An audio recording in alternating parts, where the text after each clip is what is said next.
Kalau saya, Pastor Cornel, saat ini memakai jubah kasula merah, itulah tanda kemartiran. Saudara-saudara yang terkasih, untuk menutup renungan ini, yakinlah pada diri Anda. Anda dipanggil sebagai martir. Ada derai air mata, ada hati yang tersayat, ada beban pikiran yang terlalu berat, di mana tidak ada tempat untuk bersandar, ada lutut untuk bertekuk dan berdoa. Di mana tidak ada tempat untuk mengadu, ada Tuhan tempat mengadu. Di mana tidak ada tempat yang mengerti Anda, ada Tuhan yang mengerti Anda. Beri waktu, berbicaralah dengan Tuhan dalam doa Anda, bawa tangis Anda, bawa derita Anda, karena Tuhan hanya sejauh doa. Saat Anda sakit, saat Anda menderita, satukan tangan Anda, berdoalah, mengadulah, menangislah di depan Tuhan. Di mana Tuhan itu? Di mana Anda bisa menemukan? Cari ketenangan, satukan, bawa beban pikiran Anda ini, bawa duka Anda, bawa sakit Anda, tanpa Anda mengeluh. Inilah semangat kemartiran. Yesus kau andalanku, Yesus kau andalanku, Yesus kau andalanku, Engkau andalanku sepanjang hidupku. Dalam nama Bapa dan Putra dan Roh Kudus. Amin.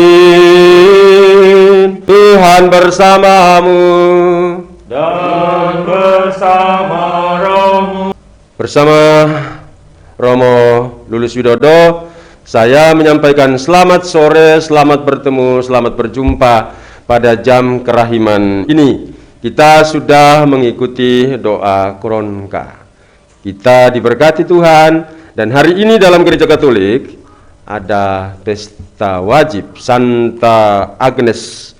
Dia adalah perawan dan martir. Dia begitu menderita, dianiaya pada umur 12 ya, pada umur 12 tahun. Dan ia dianiaya begitu hebat, tetapi dia melaksanakan penganiayaan itu demi imannya seperti orang dewasa. Dia menerima semua itu dan mengalaminya karena imannya yang hidup akan Yesus Kristus. Dalam bacaan Injil hari ini kita akan mendengar tentang Yesus yang memilih para rasul, 12 orang untuk melibatkan mereka dalam karya pewartaan. Bapak Ibu Saudara-saudari, kita semua juga dipanggil. Kita semua dipanggil dan diutus agar mewartakan, terlibat dalam karya pewartaan melalui panggilan hidup kita masing-masing. Sadar bahwa kadang kita kurang menghidupi panggilan yang dipercayakan Tuhan kepada kita, maka marilah pada awal perayaan ini kita mohon ampun kepada Tuhan. Shalom, salam sehat, Tuhan mengasihi Anda. Saudara-saudari yang terkasih, renungan di Misa Keramat Ilahi hari Jumat ini saya bagi 3. Karena pertama kita memperingati, mengenang Santa Agnes, perawan dan martir. Yang kedua, dari bacaan pertama, kisah yang sangat epik, heroik, di mana Saul yang bernafsu membunuh Daud, tapi malah diampuni oleh Daud. Luar biasa sekali. Dan yang ketiga, tentunya tentang pemilihan para murid. Kita akan kupas satu demi satu. Pesan pertama, hari ini kita merayakan seorang martir yang luar biasa, perawan dan martir, Santa Agnes. Dikatakan oleh Pastor Cornel tadi, dia mengalami penyiksaan di usia 12 tahun. Itu usia yang masih anak-anak. Ya kalau sekarang kelas 6 SD lah begitu. Tetapi luar biasa semangatnya untuk menunjukkan imannya, tidak seperti seorang anak kecil, malah seperti sudah dewasa. Setiap kita merayakan seorang santo santa atau seorang martir, sebenarnya kita diingatkan bahwa ada pribadi-pribadi yang bagaimana? Yang berkorban untuk kemuliaan Tuhan. Pertanyaannya adalah, di tahun 2022 ini, siapkah kita menjadi martir? Tidak harus mati mungkin, kita tidak harus dibunuh, tetapi martir yang mematikan kelemahan diri, keenakan diri demi kemuliaan Tuhan. Surat Rasul Paulus kepada umat Kolose bab 3 ayat 23. Apapun yang kulakukan, bukan untuk manusia, tapi untuk Tuhan. Pesan pertama adalah bagaimana semangat kemartiran dalam hidup kita. Pesan kedua, bagaimana kita belajar dari Daud. Anda tahu, saudara-saudara yang terkasih, kecemburuan Saul, iri hati Saul kepada Daud membuat Saul berpikir sempit. Dia percaya hasutan-hasutan dan dia mau membunuh Daud. Tetapi yang luar biasa adalah apa yang dikatakan Daud kepada pengikutnya. Aku tidak mau membunuh Saul. Aku tidak mau membunuh orang yang diurapi oleh Tuhan. Dan luar biasanya, Daud yang difitnah, mau dibunuh, mengampuni Saul. Dia punya kesempatan untuk membunuh Saul, tetapi tidak dipergunakannya. Dia mengampuni orang yang membenci dia. Sifat, sikap, tindakan mau mengampuni, mementingkan kepentingan kemuliaan Tuhan, kebaikan, itulah salah satu sikap kemartiran juga. Nah, poin yang ketiga adalah pemilihan para murid.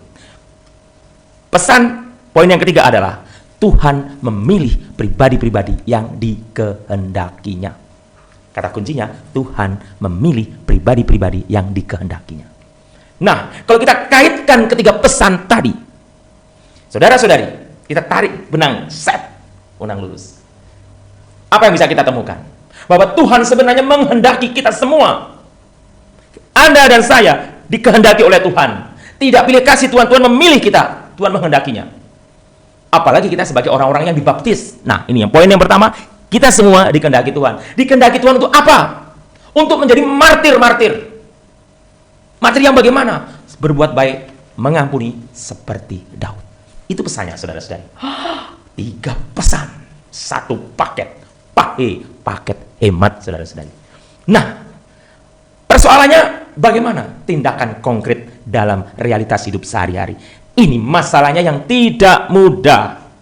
Kok Anda yang umat, kami para pastor ini, Pastor Cornel saya, Pastor Win, Pastor rekan di YGB, kami yang memakai jubah seperti Batman, seperti Superman ini, juga tidak mudah. Hello. Meskipun kami juga berdoa. Inilah perjuangannya. Ingat, pastor juga manusia, Romo juga manusia. Jangan samakan dengan malaikat Tuhan. Ini dah masalahnya di sini.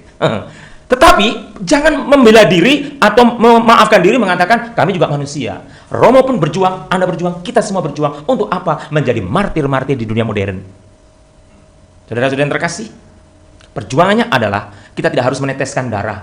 Mungkin bukan zamannya lagi untuk konteks Indonesia, mungkin nggak tahu di negara lain, saya tidak tahu. Tetapi untuk konteks Indonesia mungkin saat ini belum lah. Tetapi saya mau mengatakan, semangat kemartiran harus tetap ada. Bagaimana semangat itu dalam keluarga Anda? Semangat untuk menyadari bahwa kita dikehendaki, kita dipilih oleh Tuhan. Dan semangat pengampunan itu menjadi tanda kunci. Kata kunci.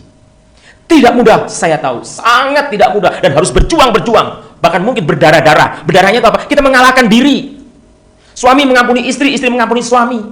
Anak mengampuni orang tua mengampuni anak. Ini tidak mudah. Saat hati sudah disakiti, lo gue N. Paling mudah, lo gue N. I don't care with you. Saya tidak peduli dengan kamu. Emang gue pikirin. Itu kalimat-kalimat bahasa gaul yang dipakai untuk membenarkan tindakan kita. Dan ini fakta sudah terjadi di dalam kehidupan. Mengapa terjadi perceraian di dalam keluarga, keretakan di dalam keluarga? Suami mungkin tidak bisa mengampuni istri, istri tidak bisa mengampuni suami. Mengapa anak menjadi disebut anak durhaka dan lain sebagainya? Mengapa seorang tua, bahkan ada istilah bahasa Jawa, kehilangan dok siji. Wes luwih baik aku kehilangan dok siji, saya kehilangan 1 telur. Artinya, kalau kamu menjadi anak yang durhaka, pergi. Dan aku tidak mengakui kamu jadi anakmu. Begitu mudahnya kalimat-kalimat itu. Seperti hasutan orang-orang yang menghasut Saul untuk membunuh Daud. Jadi Saul itu dihasut, saudara-saudara yang terkasih. Seperti bacaan pertama tadi dikatakan, Daud mengatakan, mengapa engkau lebih mempercayai orang-orang yang menghasutmu? Tidak mempercayai aku. Saudara-saudari, inilah perjuangan dalam hidup menjadi martir di dunia modern. Padahal kita sebagai orang-orang yang dikehendaki Tuhan, Yesus sendiri mengatakan, bukan lagi aku yang hidup, tapi Kristuslah yang hidup dalam diriku. Surat Rasul Paulus kepada umat Galatia, bab 2 ayat 20. Ada Kristus dalam dirimu, diriku. Perjuangannya tidak mudah, saudara-saudari. Tidak mudah. Jatuh bangun. Tapi, saya suka sekali istilah yang dipakai oleh seorang penyanyi. Masih terngiang di telingaku bisik sabdamu.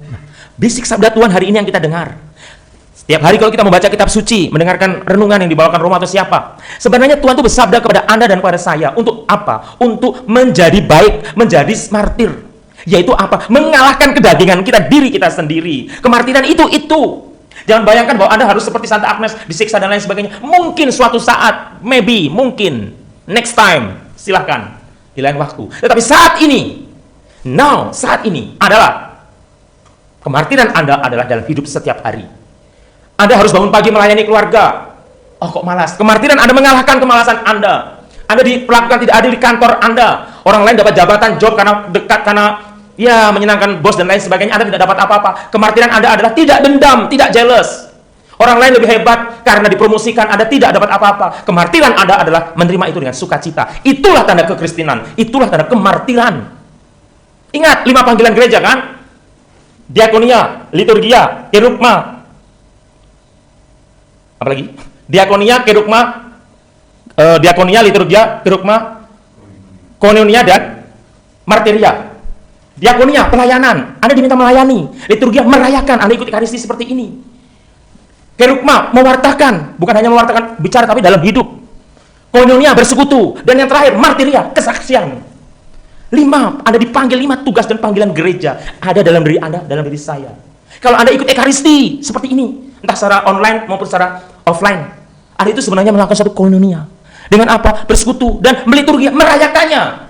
Makanya meliturgi itu sukacita, kegembiraan. Mungkin ada masalah, tapi ada gembira. Kegembiraan Anda, kemartiran Anda ini adalah Anda sedang sedih, tetapi Anda ikut bersekutu bersama umat di seluruh dunia merayakan ekaristi. Ekaristi, Anda merayakan sukacita. Waktu Romo berkata, Tuhan bersamamu, Anda menjawab, dan bersama rohmu. Mungkin pada saat Anda, dan bersama rohmu, Anda menangis. Karena punya masalah hutang, masalah sakit. Tetapi pada saat itu, kemartiran Anda adalah mempersembahkan sakit Anda, masalah Anda, bersama umat di seluruh dunia. Bersatu, itulah kemartirannya, saudara-saudara yang terkasih.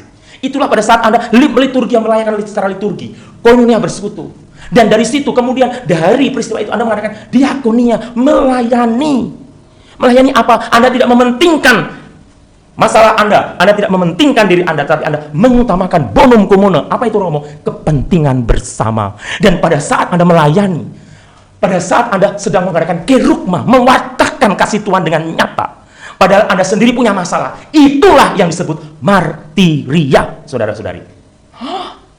Mewartakan kasih Tuhan nyata dengan situasi yang Anda hadapi. Saudara-saudara yang terkasih, Air tahu, tidak mudah.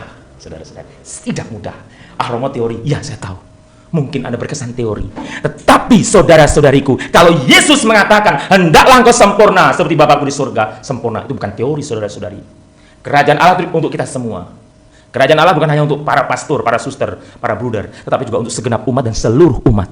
Tetapi untuk meraih kerajaan Allah itu, 5 hal tadi yang saya sampaikan tadi menjadi pegangan hidup kita. Dan salah satunya, mahkotanya adalah kemartiran. Saudara-saudara yang terkasih, kita tidak dipanggil untuk berdarah-darah saat ini, tetapi kita dipanggil Tuhan untuk berdarah-darah dalam hati kita. Pada saat kita difitnah, pada saat kita disakiti, pada saat kita diperlakukan tidak adil, pada saat kita merasa diri diabaikan, tetapi Anda tetap mencintai Tuhan, Anda tetap mencintai sesama, dan Anda tetap mengampuni seperti Daud mengampuni Saul. Inilah kemartiran Anda, saudara-saudara yang terkasih. Ingat, Tuhan mengatakan apa? Bukan kurban bakaran yang aku perlukan, tetapi hati yang remuk redam, tetap percaya kepadanya. Itu yang dipentingkan. Mazmur 50 mengatakan demikian, saudara-saudara yang terkasih. Saudara-saudara yang terkasih, Tuhan mementingkan hatimu. Dan kata kuncinya, tetap percaya akan kasih Tuhan. Mujizat pasti terjadi. Rahmat Tuhan pasti bekerja pada orang yang menundukkan kepala dengan air mata, dengan tangis pada saat Anda merawat karena Anda sakit nggak sembuh-sembuh. Pada saat Anda merawat suami Anda mungkin yang stroke nggak sembuh-sembuh, tapi Anda harus mencintai, menyayangi. Itulah anugerah Tuhan untuk Anda. Dan anugerah yang luar biasa adalah kesetiaan Anda untuk melayani. Inilah kemartiran di modern ini, zaman modern ini. Saya sebagai Romo, Anda sebagai umat, kita sama-sama dipanggil menjadi martir, saudara-saudari. Kalau saya, Pastor Cornel saat ini memakai jubah kasula merah, itulah tanda kemartiran, saudara-saudari. Saudara-saudari yang terkasih, untuk menutup renungan ini, yakinlah pada diri Anda. Anda dipanggil sebagai martir. Ada derai air mata, ada hati yang tersayat, ada beban pikiran yang terlalu berat, di mana tidak ada tempat untuk bersandar, ada lutut untuk bertekuk dan berdoa. Di mana tidak ada tempat untuk mengadu, ada Tuhan tempat mengadu. Di mana tidak ada tempat yang mengerti Anda, ada Tuhan yang mengerti Anda. Beri waktu, berbicaralah dengan Tuhan dalam doa Anda, bawa tangis Anda, bawa derita Anda. Karena Tuhan hanya Tuhan hanya sejauh doa. Saat Anda sakit, saat Anda menderita, satukan tangan Anda, berdoalah, mengadulah, menangislah di depan Tuhan. Di mana Tuhan itu? Di mana Anda bisa menemukan? Cari ketenangan, satukan, bawa beban pikiran Anda ini, bawa duka Anda, bawa sakit Anda, tanpa Anda mengeluh. Inilah semangat kemartiran. Tuhan memberkati Anda. Marilah mewartakan misteri iman kita. Setiap kali kami makan roti ini dan minum dari piala ini, wafat-Mu Tuhan kami wartakan hingga Engkau datang.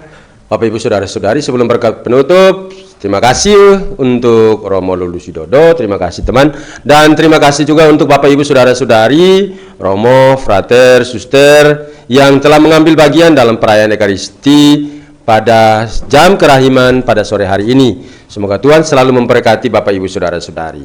Ada 1-2 kalimat dari teman Romo Lulus. Shalom, salam sehat, Tuhan mengasihi Anda. Saudara-saudara yang terkasih, ada beberapa pengumuman. Yang pertama, untuk hari Minggu jam 3 sore, kami mohon maaf tidak ada misa live streaming karena Pastor Cornel ke stasi. Saya juga ada tugas untuk aksi panggilan hari Minggu di suatu paroki di Sampit. Jadi kami tidak ada misa online, tetapi kita berjumpa kembali secara online nanti hari Rabu dan Jumat dan Minggu kembali. Jadi jangan lupa hari Rabu ya, kita membuka hari dengan berdoa. Yang kedua, mewakili pastor paroki tentunya, karena mungkin kalau pastor paroki mungkin malu-malu kucing ya, mengumumkan, kami mengucapkan terima kasih karena banyak yang antusias. Romo, kami mau bantu, jangan khawatir, niat baik Anda untuk berbagi kasih kepada paroki Yesus Gembala Baik Palangkaraya masih terbuka dan selalu terbuka, karena nanti Anda bisa bantu dari petugas untuk memberikan nomor rekeningnya untuk membantu dan lain sebagainya, atau bantuan apa saja sangat berarti untuk paroki ini. Saudara-saudara yang terkasih, kalau saya berbicara begini, saya bukan mengemis-ngemis, tidak, saudara-saudara yang terkasih. Karena Rasul Paulus mengatakan lebih baik memberi daripada menerima. Artinya bahwa kita diajak berbagi.